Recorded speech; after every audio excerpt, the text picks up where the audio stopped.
Narito na ang programang One Nutrition, One Nation. Talakayan at balitaang pangnutrisyon at pangkalusugan ng bayan. Napapakinggan tuwing Miyerkules, alas 3 hanggang alas 4 ng hapon sa bilang ito.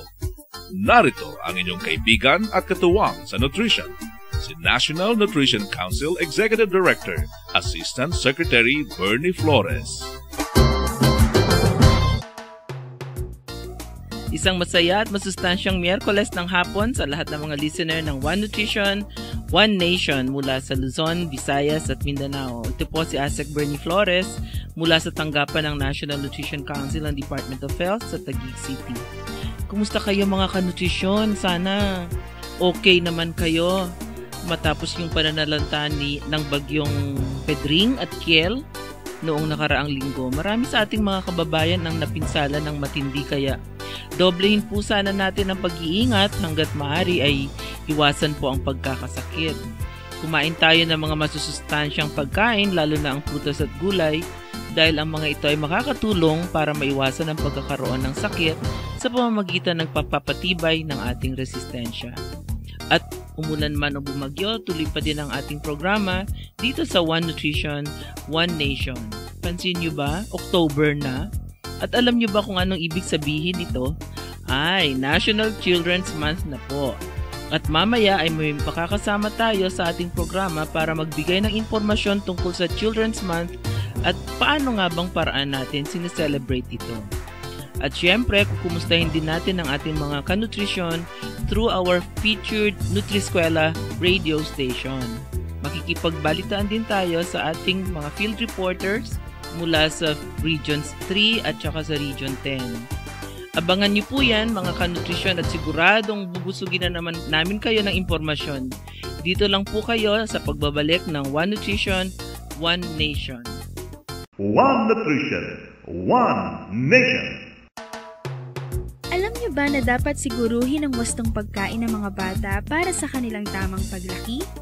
Bantayan ang tangkad at timbang ng mga bata ng regular at magbigay ng tamang uri at dami ng pagkain mula sa Go, Grow at Glow food groups. Importante rin na painumin ng gatas ang bata araw-araw at tangkilikin ng fortified products. Wastong nutrisyon. Alamin, gawin at palaganapin. Isang paaralang hatid ng National Nutrition Council ng Department of Health. One Nutrition, One Nation. Nagbabalik po ang One Nutrition, One Nation. Kasama pa rin ninyo ang inyong lingkod, ASEC Bernie Flores. Makibalita muna tayo sa ating Nutriskwela radio station mula sa malayong bayan ng Sibagat sa lalawigan ng Agusan del Sur at ang atin pong makakapanayam sa Radyo Kaagapay 99.1 MHz FM ay ang mismong station manager na si Miss Josephine Cajoles. Masustansyang hapon, Jojo. At Yes, sa lahat ma'am. ng taga-Sibagat, Agusan del Sur. Yes, ma'am. Good afternoon. Isang masustansyang hapon po sa inyo at sa ating mga tagapagkinig. Oo, baka gusto mong batiin sila ng Bisaya, pwede man. Yes. Oo. May hapon sa tanan na naminaw karon sa atong radio sa National Nutrition Council. Oo. Kumusta naman kayo dyan, Jojo? Salamat naman po ay malayo po si Pedring at si Kiel. Oo nga, grabe last. Mainit dito po, mama. Okay, mabuti naman. Pero, meron naman kayong lolong. Ayan, dapat kayo dito. Basta kayo dito. Marami sila, marami. Ano? Marami sila. Marami sila, hindi lang si Lolong. Pero, Oo, mukhang may mas malaki pa, no? Oo, pero kukunin muna namin sa Agusan Marsh. Oo. Kumusta naman si Mayor Thelma Lamanilaw? Yes, very active pa din po. Oo. Patuloy pa rin po yung pag-ugnayan niya sa iba't ibang ahensya para naman po sa ikabubuti ng mamamayan ng Sibagat, Agusan del Sur. Oo. Kumusta ba yung ating radio station? Nagagamit ba naman ng ng municipal government at saka municipal nutrition committee? Yes, ma'am. Very thankful nga si Mayor at saka yung, of course, hindi lang si Mayor, lahat talaga ng mamamayan ng Sibagat sa Agusan del Sur, lahat ng mga Sibagatnons dahil sa community radio, sa Radyo Kaagapay, madali lang nilang malalaman kung ano yung mga Nangyayari. mga Oo. ginagawa ng pamahalaan. Oo. Ah, Diyan pa rin ba, Jo? Diyan pa rin ba sa baba sa Municipal Hall yung yung istasyon? Ma'am, nag-transfer O na po lumipat tayo na doon kayo? third floor. Third floor. Yes, atin-atin po ang third floor. Okay. Mas malaki. Yes po. Oo, Malaki siya. Oo, hanggang saan ba naririnig ngayon ang broadcast ng Radyo Kaagapay? Aside sa munisipyo ng Sibagat, naririnig po tayo sa Bayugan City. Pati Bayugan. Part of Prosperidad Agusan del Sur, at saka yung sa Agusan del Norte, Las Nieves ay naririnig Talaga po tayo. hanggang Las Nieves. Yes Oo. po, yes. Okay. So mga 5 towns ang nararating na ngayon. Oo. Yes po. Oo. Anong oras ba kayo nagsa-sign on at saka sign off? As usual, nagsa-sign on po tayo 5 o'clock in 5 the o'clock. morning. Oo. At saka sign off is 9 o'clock in the evening po. Oo. Tapos dun sa buong araw na 'yon, marami kayong mga sectoral programs o ano? Yung mga programs natin, meron tayo of course sa agriculture. Okay. Yung tinatawag natin na pang-uma. Tapos meron tayong public affairs program daily from 7 to 9 yun. Anchored by yours truly. Okay. Meron tayong sa MWF, yung sa sa nutrition natin, Okay. sa eskwela. Tapos meron din tayong sa senior citizens. Okay. Yes, meron tayong sa education, meron tayong sa youth every Saturday. Yun namang mga barangay, meron din sila? Yes din po, meron din po sila. Okay. Oras ng barangay. Oo. Yung pagka medyo nakakaantok na oras, ano naman ang pinapatugtog or pinapa-air natin na program? Yung meron tayong yung meron tayong pang-bagets na pang-request. Pang-bagets. Baka naman hindi lang bagets ang nagre-request. Buong linggo po parang mga memory lane na mga okay. ayun ang gusto ng mga most senior requested citizens. song. Yes, opo. Paano mo naman, ikaw personally as station manager, paano mo ine-ensure na hindi bibitaw yung mga nakikinig sa Radyo Kaagapay at hindi sila pupunta sa ibang estasyon? Paano nyo inaano yung attention at saka interest ng mga nakikinig sa inyong estasyon?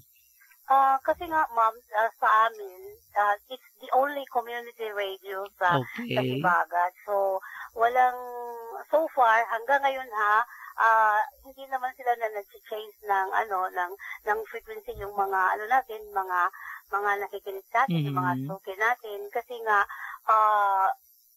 through the community radio, yung mga development efforts, initiative efforts ng pamahalaan, mga programa ng pamahalaan ay naririnig ng mga tao.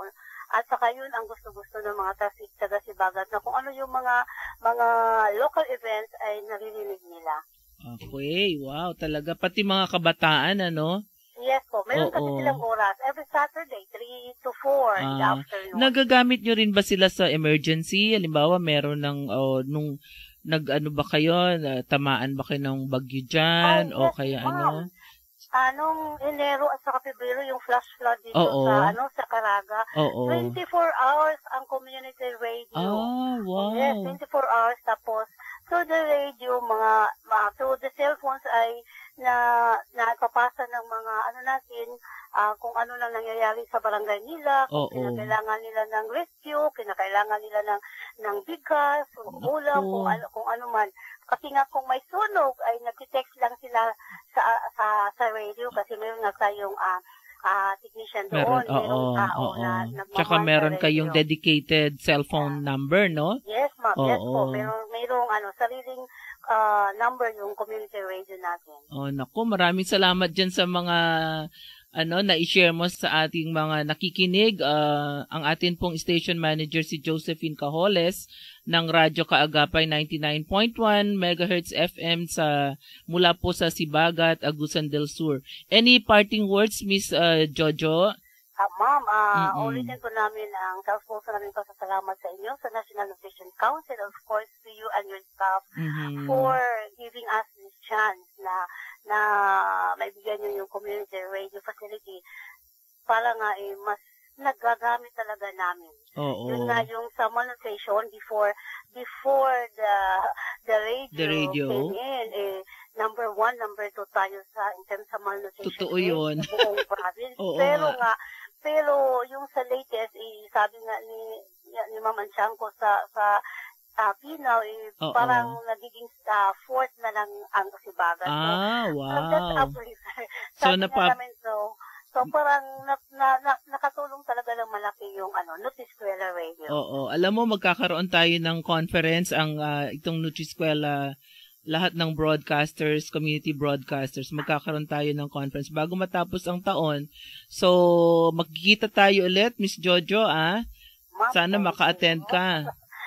Yes po, yes. Sige. Of course, kasi very supportive naman si Mayor. Yung lahat ng pangangailangan ng community radio na bigay nga niya. Very good. Nag-upgrade kami sa sa antenna. So parang noon ilang barangay lang, ngayon halos sakop na yung 24 barangay. Wow. Sige. Tama na muna yung balita na yon. Babalikan ka namin siguro sa mga future episodes sa mga susunod pang mga balita, at tuwang-tuwa naman ako na marinig, at I'm sure lahat ng mga members ng ating Nutriskwela Community Radio program or project ay natutuwa sa sinabi mo, lalong-lalo na yung sa punto ng gamit ng community radio during the flash flood. Nag 24 hours pala kayo. So, paki-congratulate naman ang ating Mayor Thelma Lamanilaw, at saka lahat ng members ng ating Community Radio Council, pati ang Sangguniang Bayan ng Sibagat, at maraming salamat din sa pagsuporta dyan sa inyong community radio, Radyo Kaagapay. Dito mula sa One Nutrition, One Nation program, Miss Jojo, maraming salamat sa pagbibigay mo ng pagkakataon. Okay. Merry Christmas! Merry Christmas din! Magbabalik po kami, dyan lamang po kayo. One Nutrition, One Nation. Alam nyo ba na kung hindi naging matagumpay ang inyong mga pamamaraan sa pagpapakain ng gulay sa inyong mga anak, maaari niyang subukan na itago ang gulay sa loob ng ibang pagkain, tadtarin o ihalo ang gulay sa mga sopas at gawing pandagdag sa burgers, lumpia at kahit mga desserts tulad ng yema, leche flan at halaya. Kailangang maging creative. Pwede ring magtayo ng kitchen garden at isama mga anak sa paghahalaman. Naiibang galak ang nararamdaman ng mga bata sa mga inihahandang pagkain kung kasama sila sa pag-aalaga, pagtatanim at paghahanda nito. Wastong Nutrisyon. Alamin, gawin at palaganapin. Isang paaralang hatid ng National Nutrition Council ng Department of Health.